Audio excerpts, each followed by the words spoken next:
guys to the Black Roundtable here at UTEP. I'm going to turn my stand a little bit this way so I can see everybody. So thank you guys for joining us and celebrating Black History Month today. And we're honored to have representatives of Black El Paso Voice joining us today for a conversation about Black history throughout the world, the nation, and the El Paso community. And I already introduced myself to you guys. So I'm Crystal Amiga. We have another Crystal in the room. Yay. I'd also like to thank Monica Tucker, founder of Black El Paso Voice, for her involvement in organizing this event. I'd also like to thank UTEP Black Student Union and the National Panhellenic Council for their partnership as well.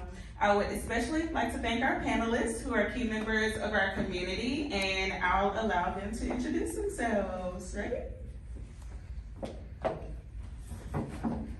Hello, my name is Benny. I'm actually a student here at UTEP. I graduated in the fall with my bachelor's in commercial music, and I'm now pursuing my graduate studies in music composition. I'm also the music editor for Black El Paso Voice, and I'm a musician. I sing, I songwrite, I play the piano and guitar and everything. Good afternoon. My name is Ryan Adams, and I host a podcast on Black El Paso Voice called Beyond Correction. What's the name of my podcast? Beware the Day. Beware the Day. Thank you. I'm a 33-year resident of El Paso, disabled veteran. I'm currently a business consultant, self-employed, and very happy to be here today. I thought you were going to say you were 33 years old. Okay. So I'm Dr. Jacqueline Biddle-Richard.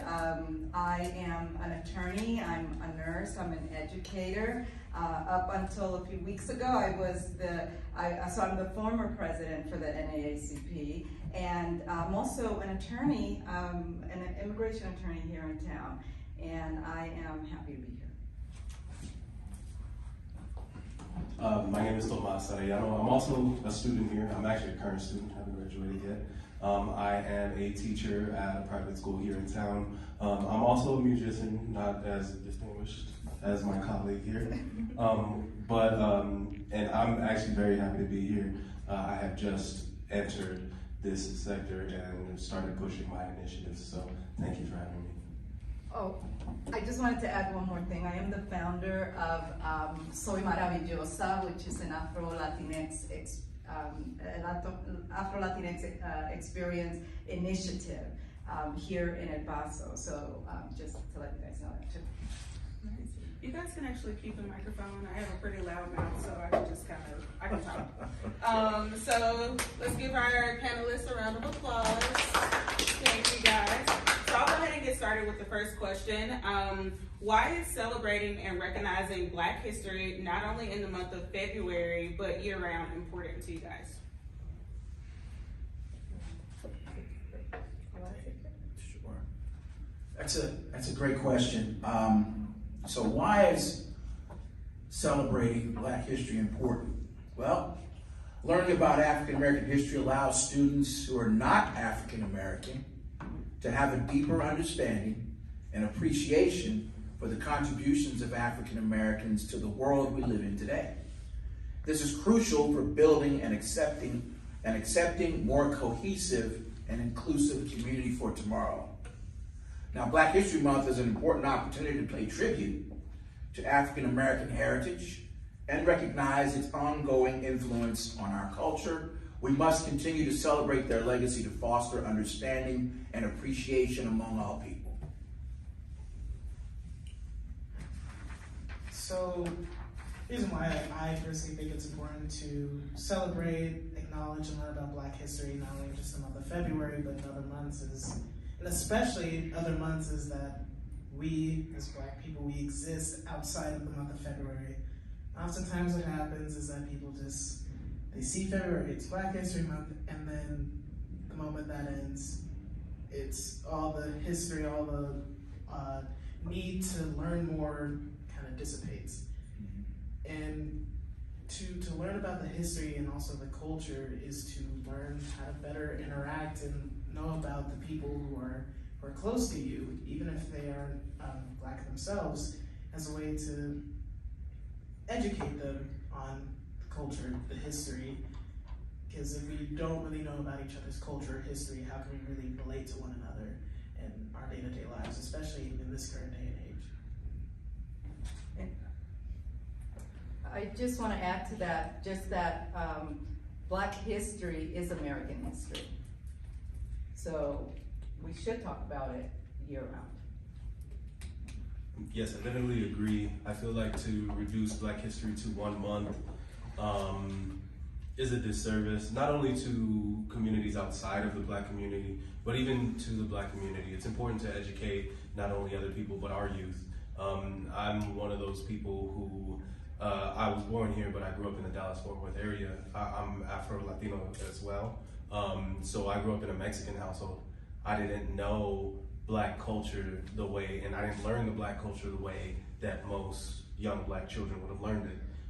It would have been nice to be able to have that from an education standpoint, but I had to learn from my friends and their parents, and and then coming back into El Paso, there's so much history just here in El Paso, Black history, that we don't know about. My daughter's nurse is a walking piece of history. She was the first Black cheerleader at Franklin High School. People don't know who she is. So I really feel like it's important not only for outside communities, but within our community, to celebrate Black history throughout the year, because there's just too much to fit into 1 month. As she said, Black history is American history. It was built on the backs of, this country was built on the backs of Black Americans as well as Latinos and other groups, and it's just very reductive to try to celebrate that within 1 month. Thank you guys. So when the broader community tries to recognize Black history, especially here in El Paso, do you guys think that there are some issues that are ignored?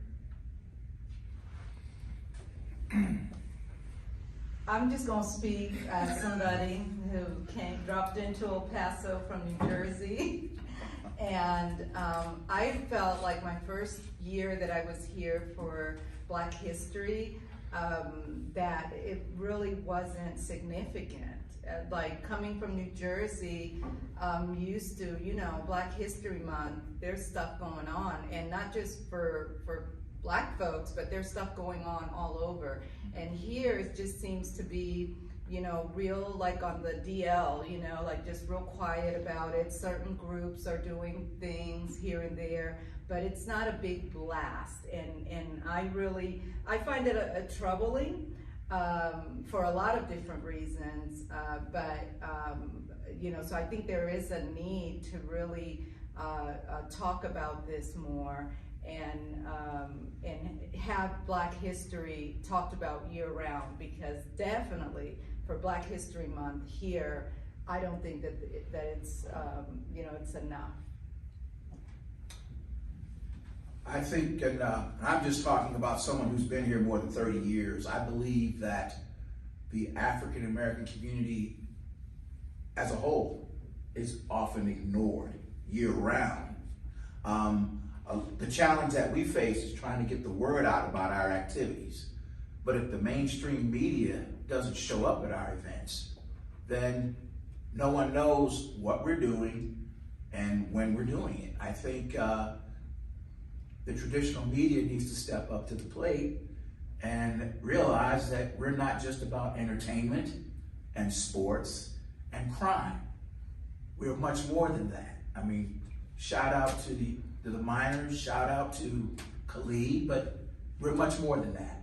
So that's when I hear the word ignored, I think our community is ignored as a whole, and it's been that way for a very long time. And pretty much what both of them have just said. I was born and raised here, and from as long as I can remember, regarding issues that have been ignored, everything is ignored regarding Black history. The way it ends up happening is that an idea will be presented as a way to showcase Black History Month or culture, things like that, in a broad sense of, let's do this, and there doesn't seem to be any checks or balances regarding a proper execution of that, of what are we actually going to talk about, because what ends up happening is the same talking points, the same people that get mentioned, when we aren't really getting to the roots of things as well as the things in our history even our local Black history that get ignored. And like, also, it's the fact that, for lack of better words, there's no like hype around it in terms of promotional material. There's no other people who like really need to come out to these events, because it doesn't happen in that way. And what ends up happening is also, it's like, well, what if you guys did this? What if you did that? We are doing that, but no one really wants to come out to see it, or it doesn't get pushed as much, or it's not, people aren't aware. So in terms of what is ignored, everything is ignored. Just, yeah. I agree. I don't really need to have a big voice too. Okay. Hold on to it. I agree with everybody, what everybody said. Again, like I said, it's ignored so much so that I'm a stranger to the Black community here in El Paso. I was born here, grew up in the Dallas-Fort Worth area, and came back. Only as an adult have I really found my voice in the Black community. I've always been involved in the Latino community, which is great. I've always been proud of that. My mother is the one who raised me, and she's Latina. But I have always had that missing from my life and craved it. And the older I've gotten with the issues that have come up in my adulthood, now I have my own children, I feel like a stranger to the Black community because I don't even know where to find it at. I don't know where to go to get this knowledge. I don't know where to go to these events. I hear about Dia de los Muertos parades, which is great, and I know that this is a heavy Latino community. I hear about all sorts of other events and initiatives and celebrations, but ask me if I've seen a Juneteenth parade or know where to go for one. Ask me if I've seen Black History Month parades, or ask me if I've been to a field trip or taken my students to a field trip to the Black History Museum.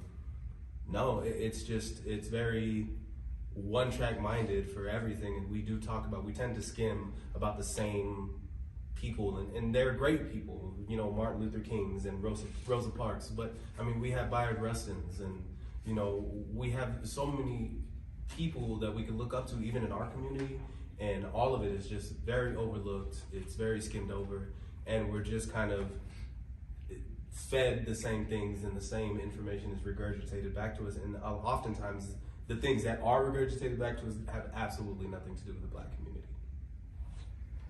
I feel like you guys just answered the next question about about Black history being, or people being well informed about Black history here in El Paso. So I have a question for you guys.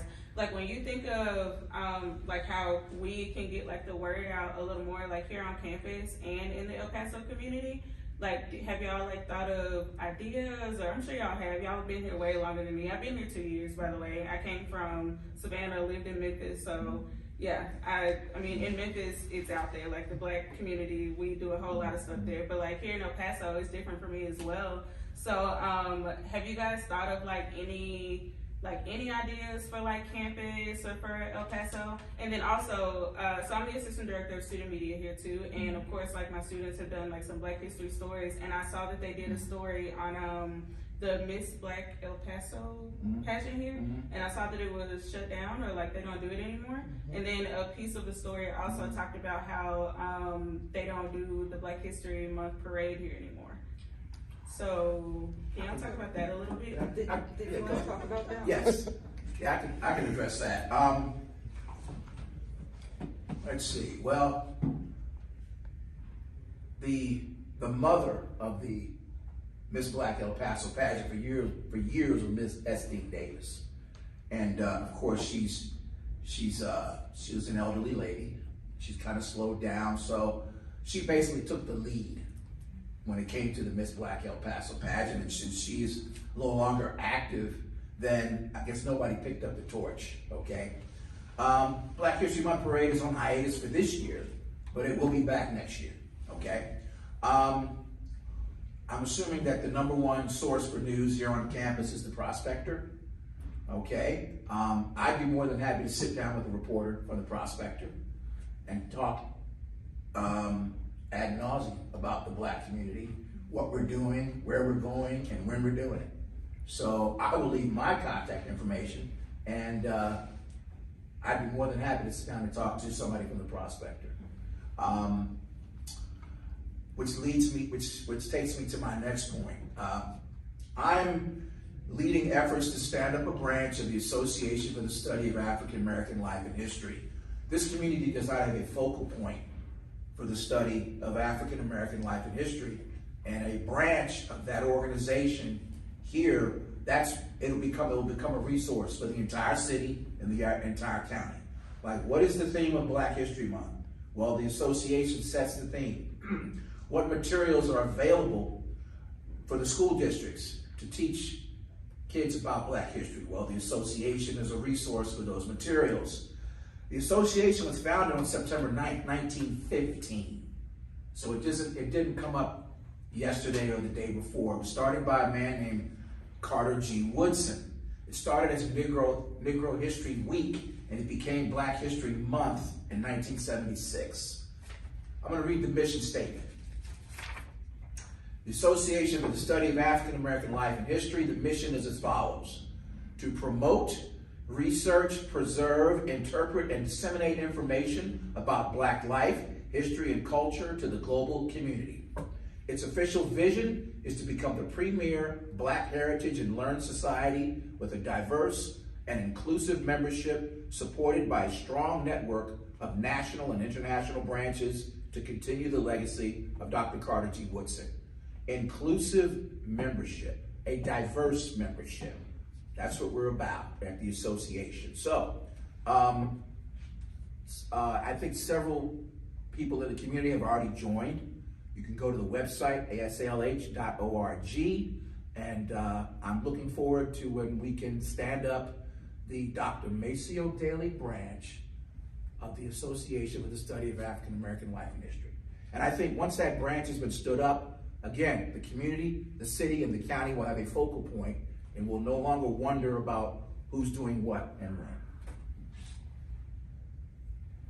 So regarding what can be done to promote and get the word out more, two things. As a UTEP student, as someone who's younger, I would say it's more of a social media push in terms of, okay, what is the technical, practical thing we have to do?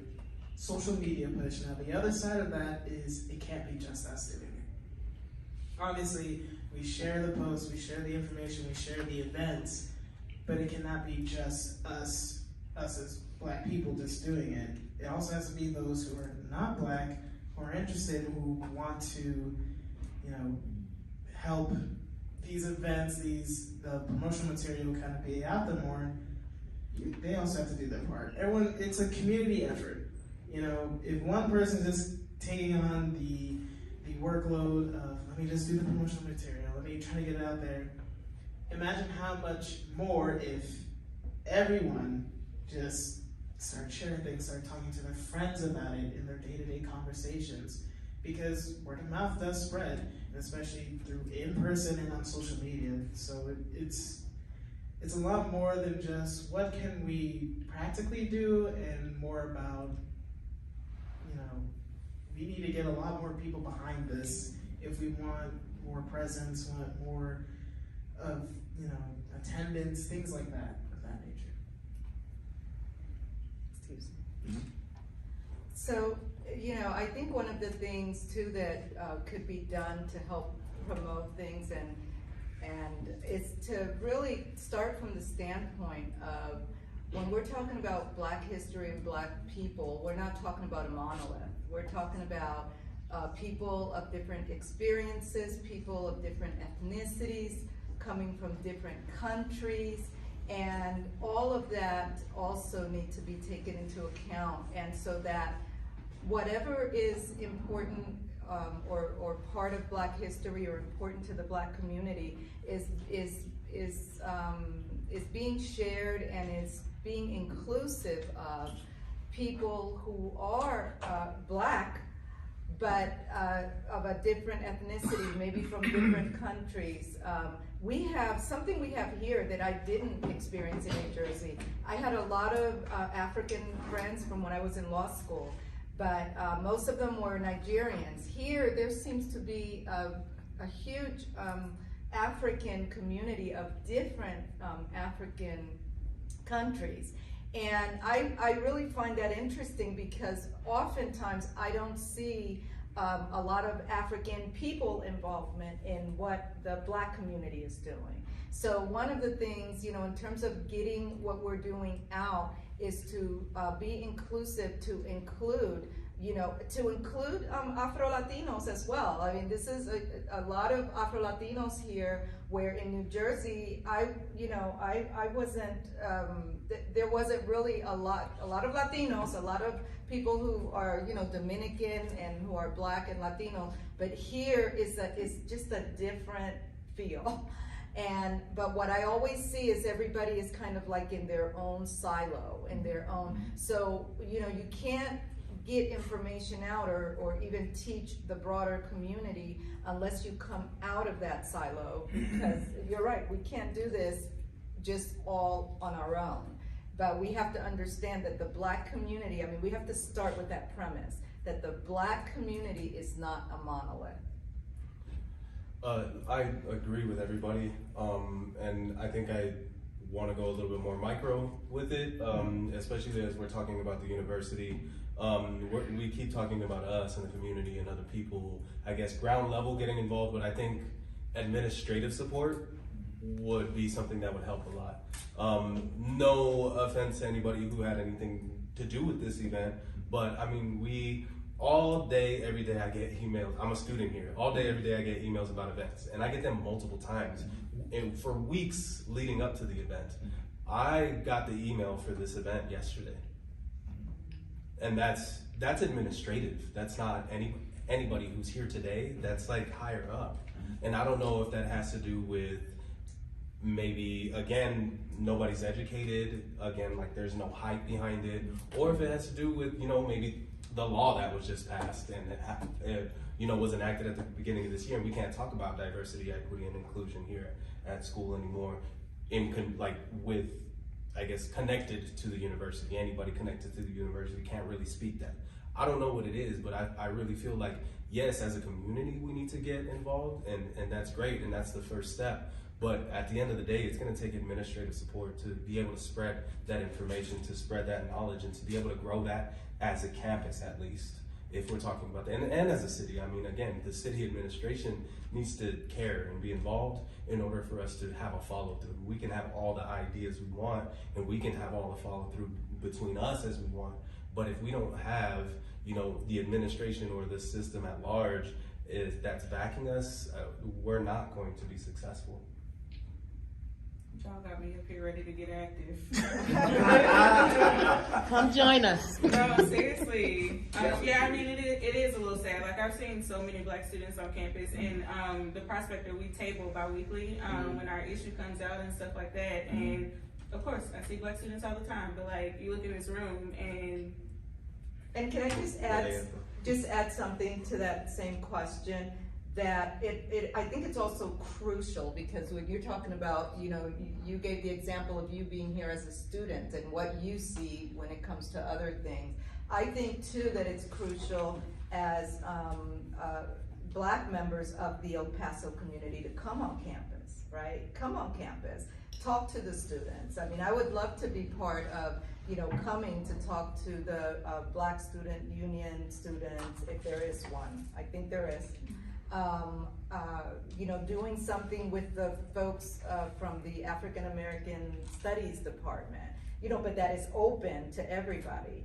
I just think seeing Black people from the community coming here to talk to the students here, I think that is a huge thing. And that's something that I wanted to do, you know, when I was president of the NAACP.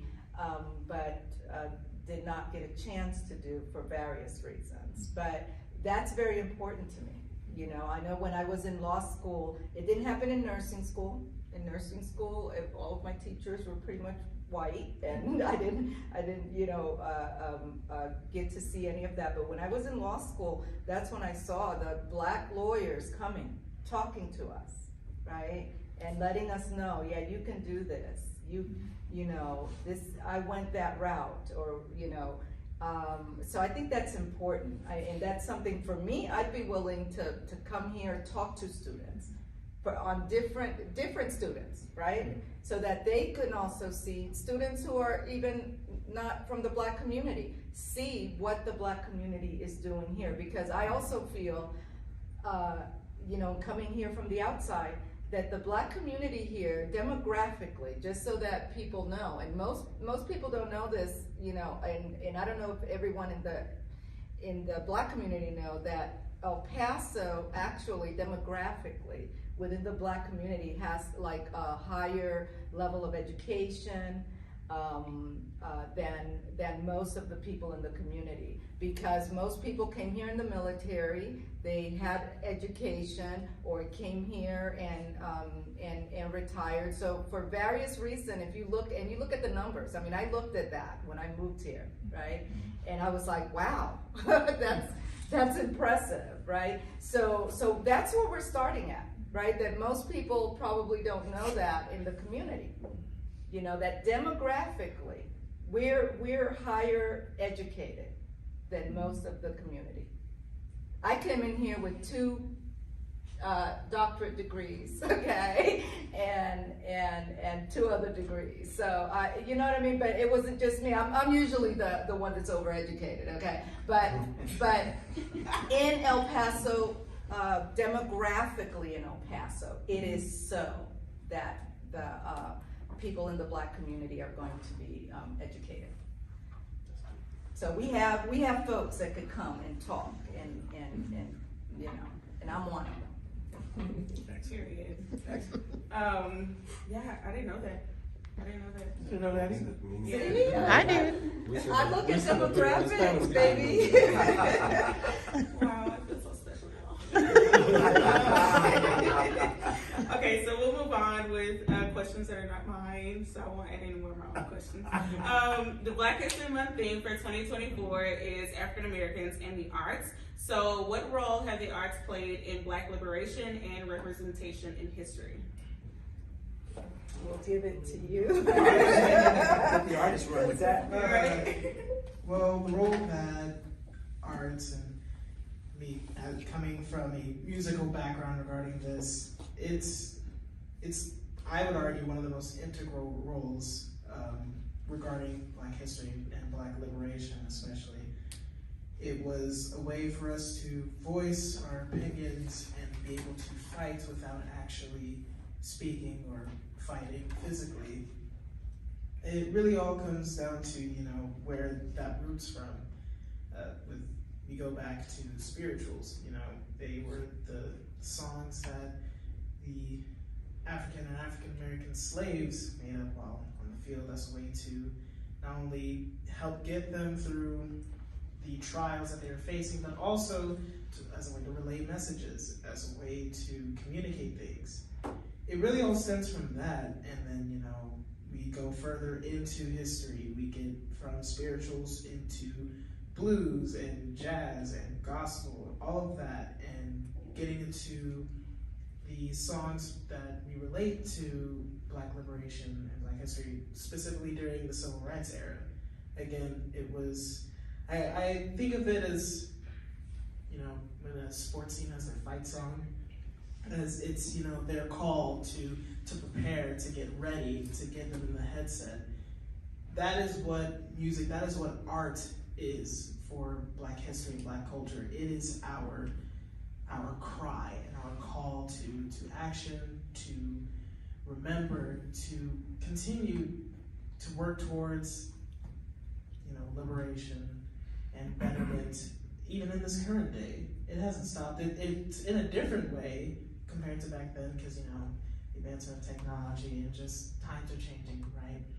But that's what that means. It's a cry. It is a call. It's like wearing our heart on our sleeve. That is, I would say, one of the best ways and one of the most important ways we are able to, you know, represent ourselves and wear our culture, our history, our pride is through art.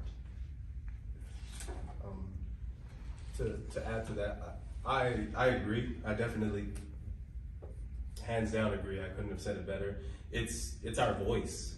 The arts was our voice. We, as a community, as you've even seen here, are generally silenced or ignored, and it was our way to, for lack of a better word, force people to look at us. I mean, if you look at it, even talking about directly about music, I mean, we are the tastemakers. Everything, we may not have that physical representation, maybe until now we do, but back then, I mean, we didn't have that physical representation, but Black art was everywhere. That was the tastemaker. Everybody wanted to replicate that. Everybody wanted to make it their own. I mean, they're still doing it today. And I think that there's so much power in that, and that's why people wanted to take that and make sure, like, no, that wasn't them, that was us. But we know, and now with the advancement of technology, and it's hard to sweep things under the rug anymore, and more people are seeing through that social media, seeing through these pivotal people like our Denzel Washingtons, pivotal people that are putting out these documentaries, you know, talking about how Elvis Presley wasn't Elvis Presley without the people behind him. You know what I mean? That's pushing us to the forefront and getting us that representation. We don't quite have what we deserve yet. We will get there, but I think that is our voice, and it goes to show how influential we are in multiple facets of this country and its identity.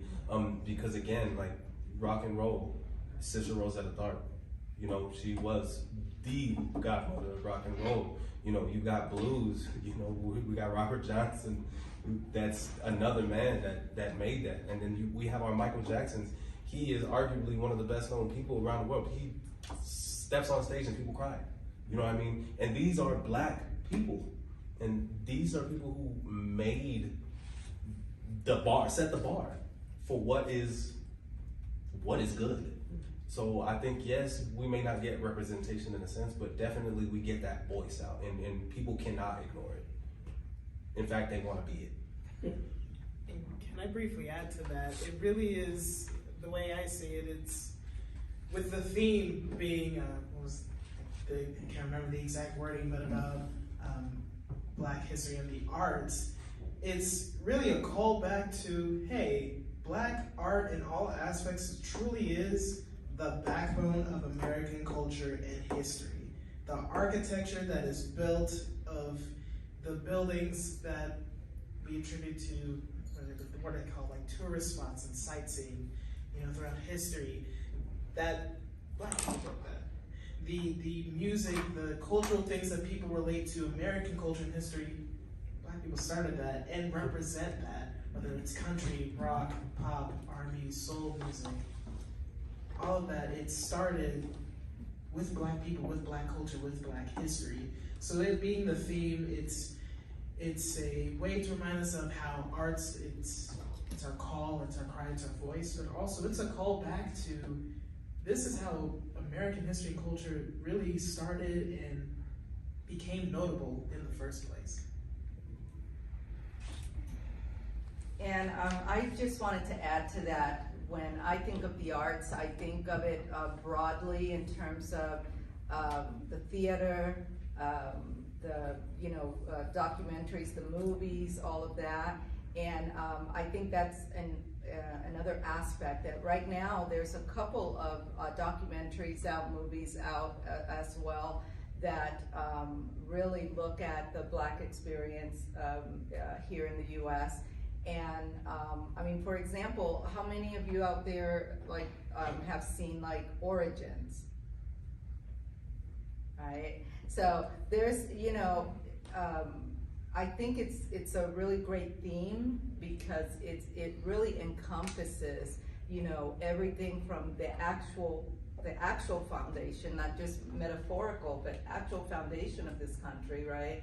Through music, through, you know, in terms of being our voice. I mean, Nina Simone, right? You know, that's, you know, when you listen to her stuff, when you just listen to those words, right? What she was talking about, men being lynched. I mean, there were words that almost comes across as offensive, unless you really look at the words and look at what was going on. So I think that it's a really huge theme. But we need to also, you know, for me, when I think of the arts, I just think of just a whole lot, and you know, including the theater and all of that as well. Okay, if you can keep the microphone, I have a question for you. Okay. Okay, so can you talk about the NAACP's history and the impact in the borderland? And then also, can you talk about how El Paso can engage more? Well, as the former president of the NAACP, I do have some, you know, like we say in Spanish, conocimiento, you know, some information about that. So, you know, what here in El Paso, the NAACP chapter was actually the first chapter in Texas. It was founded in 1914. You said your organization, the one that you have the chapters here, is 1915, right? 1915. So around that time, right? So 1914, here, way out here in Texas, right? Dr. Nixon, you know, was one of the founders. And he was also, in its own right, a very notable person here in El Paso, right? He was a physician here, so he took care of the Black community. He was also very involved in voting rights. So voting rights in Texas really come out of El Paso, because it was his case, two of his cases that went up to the Supreme Court that eventually overturned the laws here that basically said, so they were, you know, Black people could vote, but you can't vote in the primary. So essentially, you're voting for somebody else. For your choice was to only vote for somebody that someone else picked for you. So, the NAACP here in El Paso has a really long history, a really rich history. The people back at that time, the caliber of people back at that time, and I'll say it, I mean, it's not gonna be a pretty thing that I'm gonna say, but I'm gonna say it. The caliber of people at that time, somewhere along the line, I don't know when, but certainly before I got here, somewhere along the line, it just became more riding on what those forefathers did, and mothers, right? What they did. So that we're still talking about what happened 100 years ago, instead of trying to build on what's going on now, which was a problem for me, right? I think I know from having been the president of the chapter here, that there are issues here in El Paso. You have kids in high schools being called monkeys. Okay, just kind of, right now, I'm just kind of like, okay. You have kids who are Afro-Latinos, right? Whose mom might be Mexican, dad African-American, being called monkeys or all kinds of names. People being referred to out of their name for whatever their skin color is. This is here in El Paso. By the way, El Paso, a community whose Mexican people here had a really troubling, like, very hard history. So you would think that we're in a place where it would be, you know, where all children would be treated with respect, right? But, you know, I feel like the NAACP needs to do more, right? And yeah, I will say it. I feel that NAACP needs to do more, because I was the president and I was stopped more than supported. So just take that in.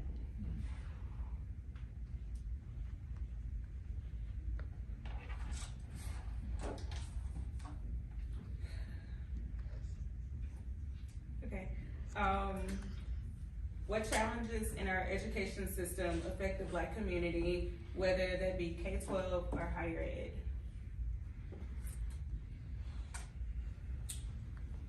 See, challenges in the education system.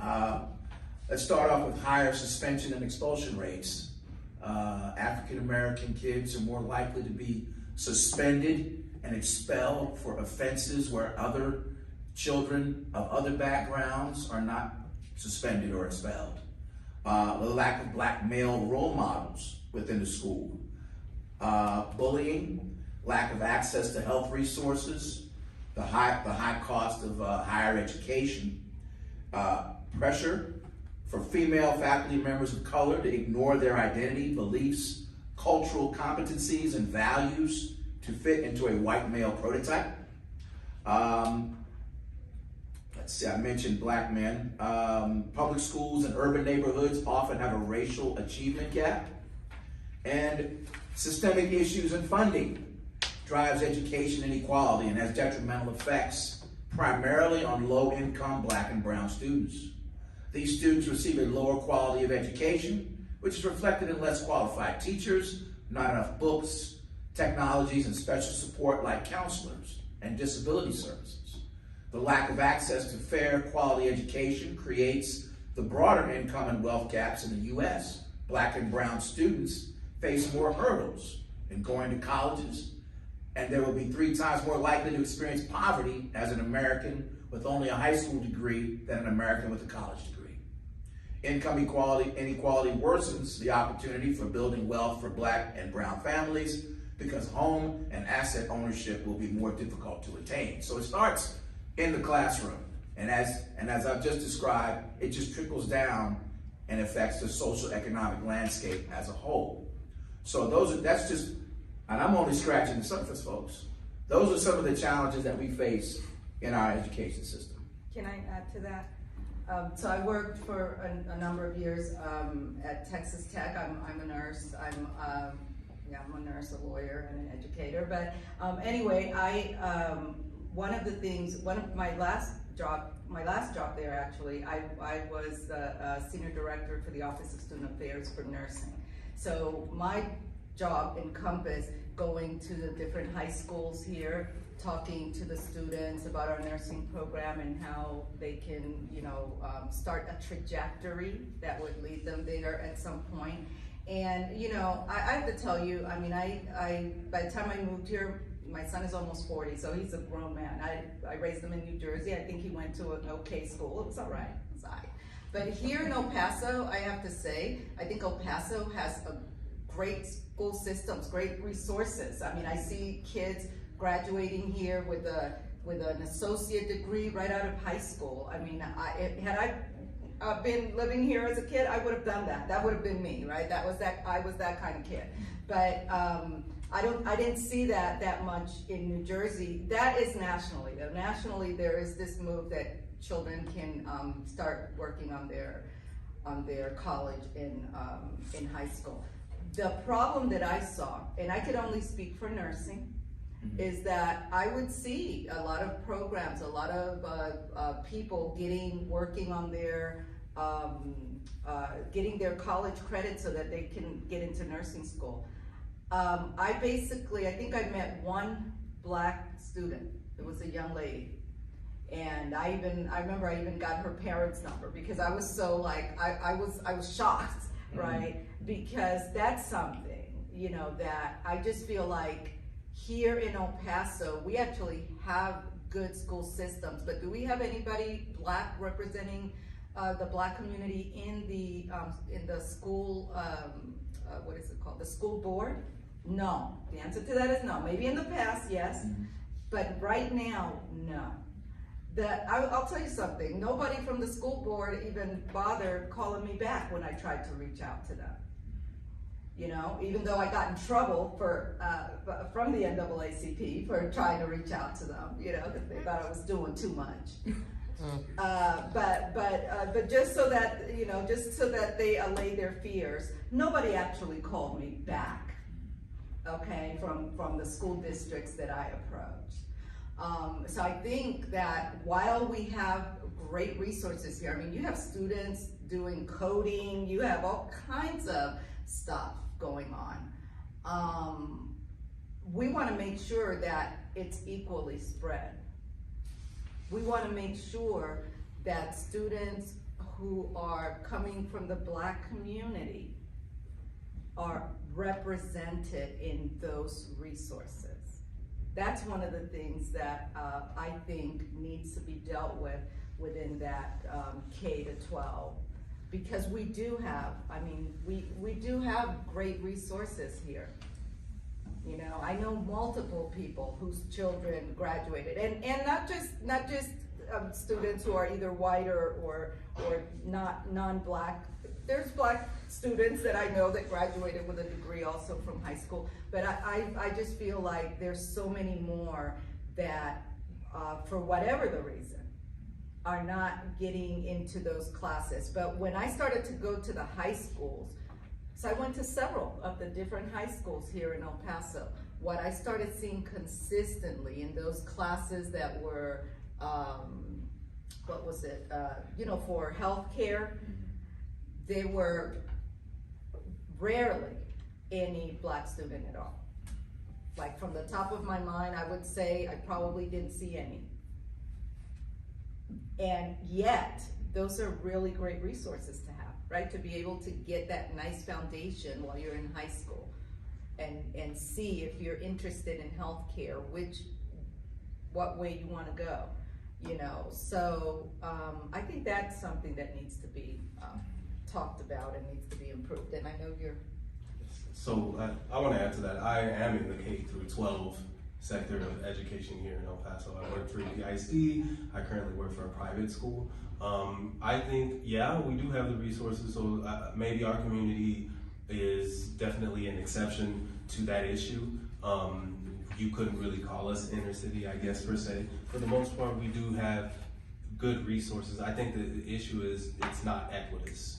And what I mean by not equitous, like, yeah, everybody gets an equal opportunity. We have black students at this school and they can go to this school, but I don't think that it is even considered about maybe their situation, their home situation, their access to be able to take part in these programs. Because yes, they have an opportunity there, it's in front of them, they can take it, but can they? I mean, can mom make sure to bring them to the extra activities? Do they have a car at home? Do they have the extra money to, fund these activities that need to be funded? Constantly, my daughter gets sent things home, and there's always fundraisers, and it's like, hey, your daughter needs to get 15 people to donate this much money so that we can reach this number. But I mean, what if my family doesn't have that? They don't consider the means to the community, because again, it's systemic.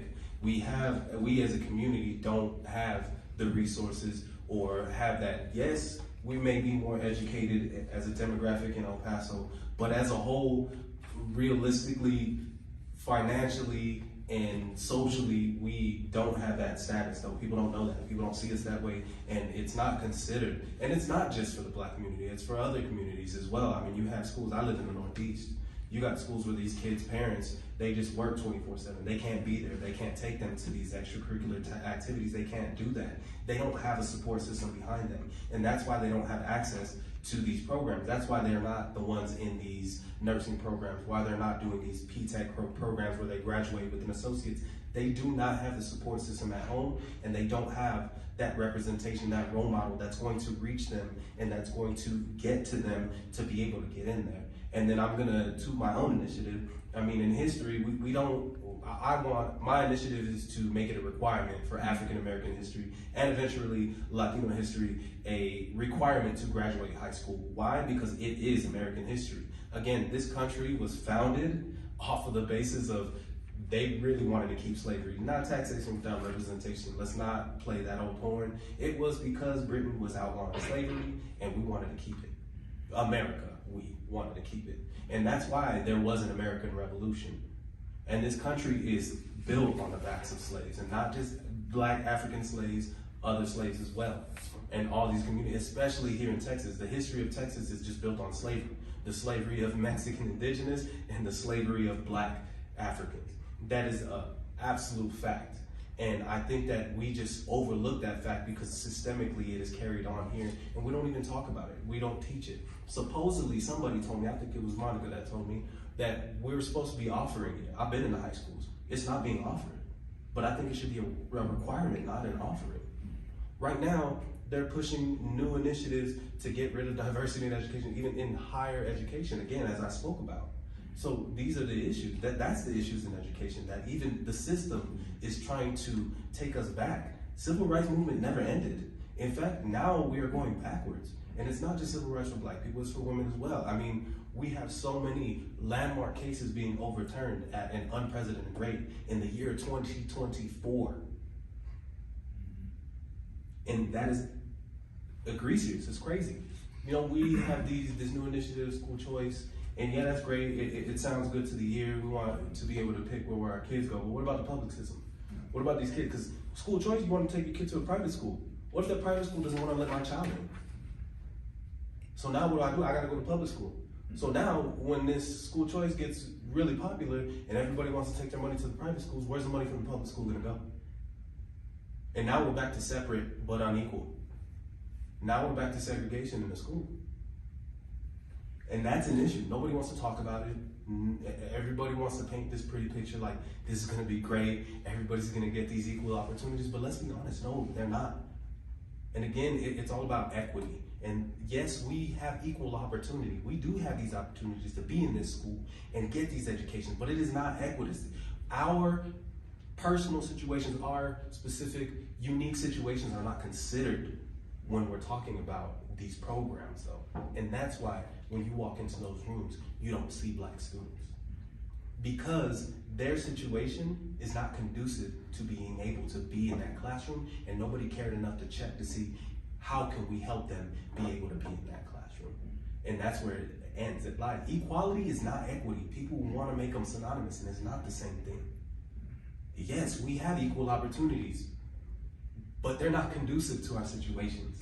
And I think we need to really, really open our eyes to that. And I think once we can do that and we can get equity and inclusion into education, not just equality, that's when we're gonna make strides. I think everyone just said. Okay, so I'll go on to the last question. Thank you guys. Do you foresee attitudes and efforts surrounding the Black and African community improving in the future? And how can the El Paso community advocate and support the Black community of El Paso? I'm already up here coming up with ideas of how I can get involved too, but I want to hear from y'all. Well, you know, I'm an eternal optimist. I believe that relationships and relations with the broader El Paso community will improve. But it's going to take a team effort. I think we've talked at length about there seems to be a schism between African American, i.e. American descendants of slaves, and the African community here in El Paso. These are men and women from the motherland that recently immigrated to the United States. At times, it seems as though neither community wants anything to do with the other. So we've got some work to do in the Black community in order for that to occur. I think we need to highlight individuals and organizations that are making a difference. For example, Black El Paso Voice, the Great Khalif Foundation, the A&A All the Way Foundation, the National Panhellenic Council of El Paso, the historically Black Masonic community here in El Paso, and the NAACP, and the historically Black intercollegiate fraternities and sororities of the Divine Nine. Like I said, I'm an eternal optimist. I'm trying to do my part with my podcast. I'm doing my part by standing up a branch of the Association for the Study of African American Life and History so that this community will have a focal point. I look forward to the day where we have a citywide celebration, be it a dinner or a brunch or something in the month of February, where we can highlight not only Black history here locally, but Black history nationwide. So I think everyone can do something, but it begins with communication. And I want to hit on this point one more time. I think the mainstream media needs to do a better job at sharing the accomplishments of Black El Pasoans outside of the silos of athletics and entertainment. I'll just add to that. I I feel like, I said earlier that, that one of the major points in terms of better relation, well, I didn't say it in this context, but I'll say it in this context now, is that we need to start from the standpoint that we're not a monolith. I think that sometimes when the conversation is about African American descendants of slaves and all that versus coming from Africa. And there have been some Africans here for a very long time. They're not all recent. Some have been here for a very long time. But I think that, on both ends we need to look at that, because I can kind of see it from the standpoint of, I was born in Puerto Rico, right? So where there are black folks, okay? And most of them are probably in my family, but one of the things, I came here when I was 8, and I remember having to learn English, right? So I'm just dropped in, of military families, I'm dropped in, in the U.S., and I had to learn English. When everybody else, they already knew English, and not to mention, when I learned English, I couldn't speak it with an accent because I got, really bullied for that. So I had to spend a lot of time, trying to fit in and sound like the rest of my friends did, right?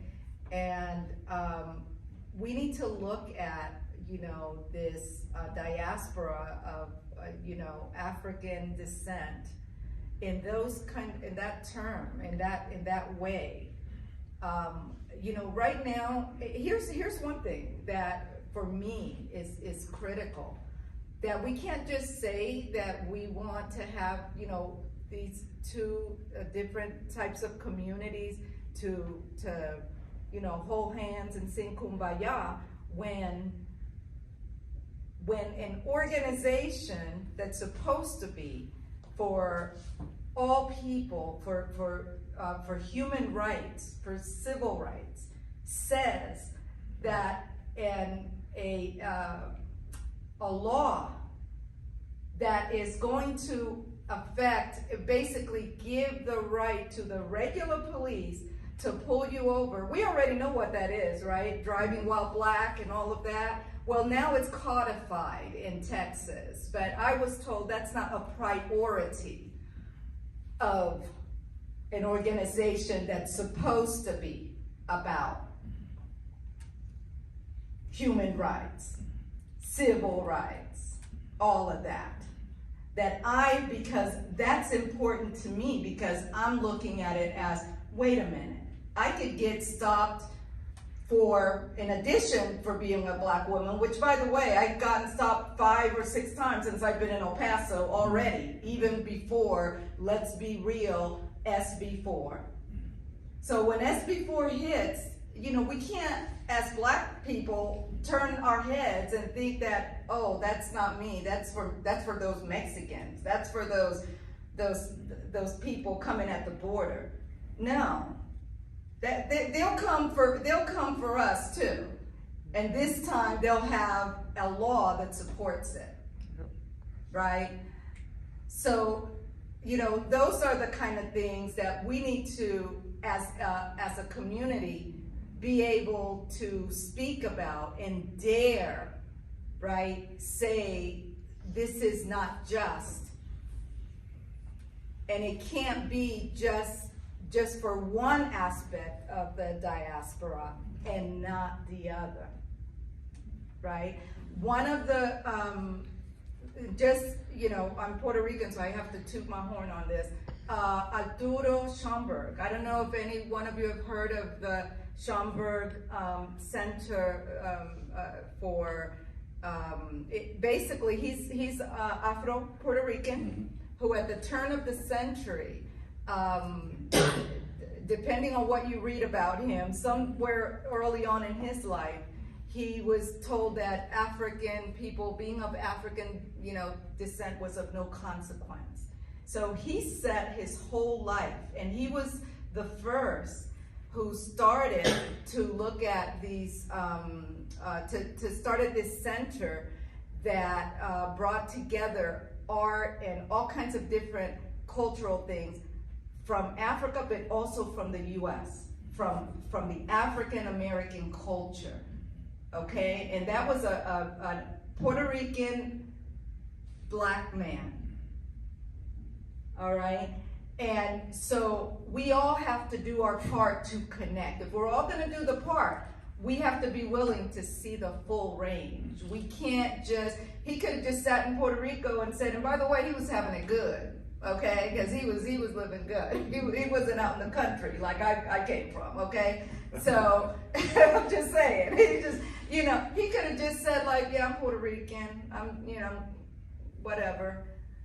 No, he understood, right, that he was of African descent. And he understood that that meant that we had a connection. And he understood also that here in the US, because he studied here, he lived in New York, that there was this cultural thing that was going on that needed to be studied, that needed to be looked at, that needed to be put in a place where you could study it, you could look at, you could have people come talk about it. And that's very important that we keep that going, right? Because I could sit here all the time and talk about Arturo Schomburg from 100 years ago, but what are we still doing now? I mean, that place is still open, by the way, so if you're ever in New York, you gotta go. But what are we doing now, right? The same as the NAACP chapter. What is it doing now? So we need to be able to do now, but also see that spectrum. We need to be able to see the full spectrum. And that's a way in which, very truthfully, very authentically, the American Black community can have that connection to the African community. And we have a very good, you know, because we're so small here in El Paso in terms of numbers, right? This is a good place for us to do that, to make it a point to do that. So that's one of the things that I would say to improve that. And how can the El Paso community in general advocate and support the Black community of El Paso is, you know, I think you said something earlier about UTEP, for example, right? I mean, UTEP is a machine in El Paso, you know, putting out, not only by putting out students and being involved in all these things, but I even understand, I've only been here 6.5 years, and I know that UTEP is a machine.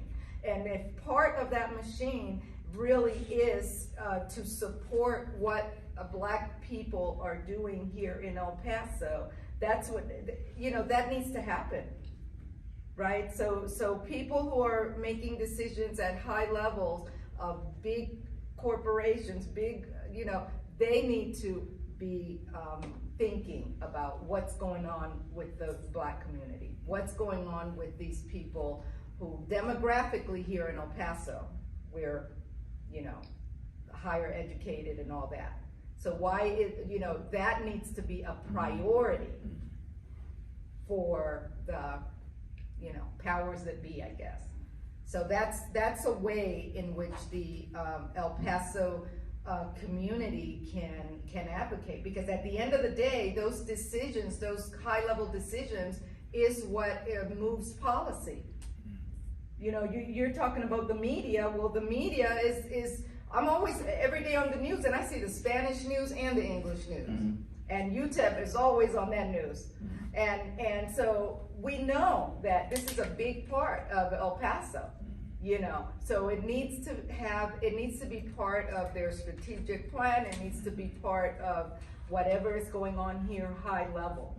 You know, I'd love to see where they're investing, you know, in all of this stuff that's going on with NASA and all of that coming here, you know, like through their program. I'd like to see Black students in there, and not just because they're Black, but because they are bright and to be in there, right? I'd like to see that intentional to be part of the priorities of who's making decisions here in town. I don't know. I was gonna drop the mic. Yeah, that's what I thought. I have a lot to say. It might come off a little abrasive, but so growing up, born and raised here, right? I believe the first part of the question was, do you see or how do you see relations between like Black and African communities within the Black community as a whole improving in the future? And I'll include organizations and other aspects of that in that part of my response.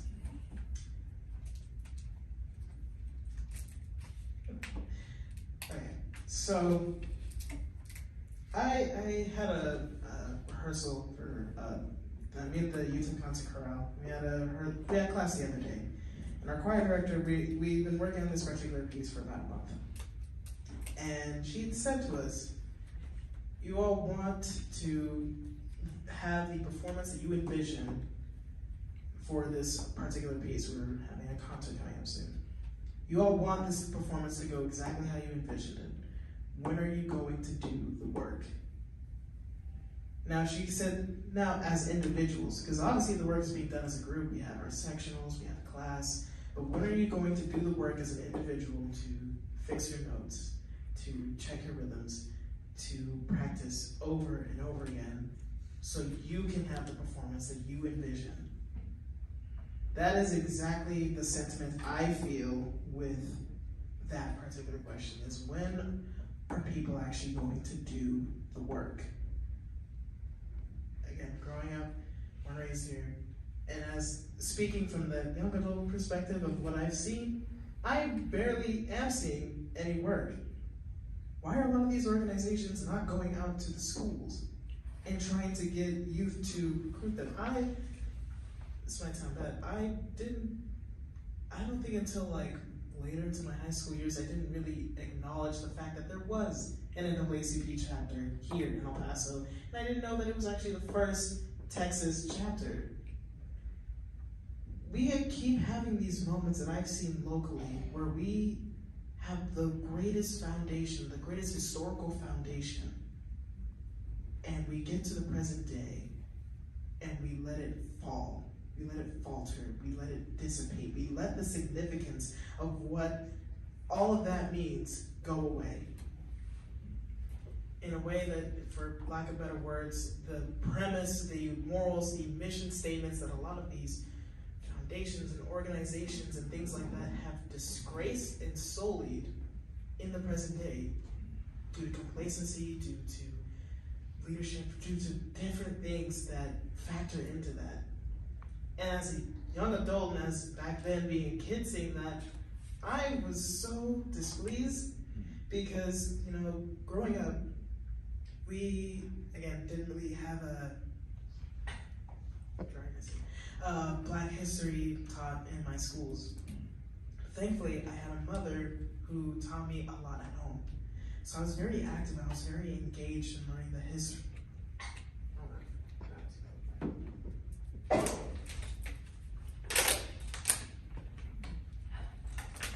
Learning the history, and it made me want to become engaged and wanted to do more. So when I see that it doesn't really happen like that here, I'm like, then what did anyone that came before us do all of that for? We have let their work, we have let their foundation almost go to complete waste. And again, like, the work is being done on a broader scale. We're holding the meetings, we're holding the events, but faith without works is dead. And we have let so many of the promises, the mission statements, the foundation of all the important historical things regarding Black culture, especially on a local level, die. So do I see it improving? Yes. But if you do the work, how do you do the work? You let go of pride, you let go of ego, and you also let other people take the reins. The youth, we are the next generation. We have to be able to to learn how to go about things if we really want something to continue and to get better. Because that's how it has always been through history. You teach a child up the way they should go. That is not happening. On an individual scale, sure. On a broader scale, harder. Going back to, why are these organizations, why are some of these people not going out to the schools, going out to the Black youth to try to reach out to them? There really is no good answer for that, because there is no excuse. So, you have to do the work. And again, all the work cannot fall on us. It has to also be other people doing the work. It's really, truly an amalgamation of a lot of things that need to change if we want things to get better.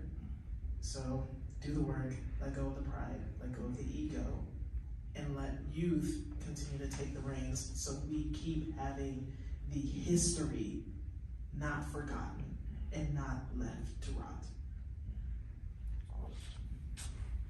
And I will just add to that, just to be very clear, is that in order to let the youth take the reign, we have to be inclusive of the youth. That's right. Yeah. Absolutely.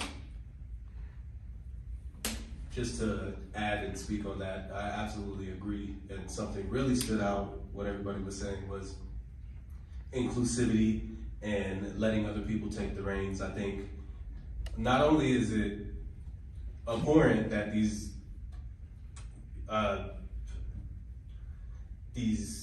groups, these associations, these bodies not wanting to go out and do the work and come and be in front of the youth and be in front of the people, but they also want to gatekeep at the same time. Like you don't want to go out there and be in front of people, but you also want to pick and choose who wants to come and help you with your cause. Like you can't do it by us. It can't just be us. And we constantly say it can't just be us. And I guarantee you these same people are saying, it can't just be us. It can't just be us. But then when you have people that look like her and I,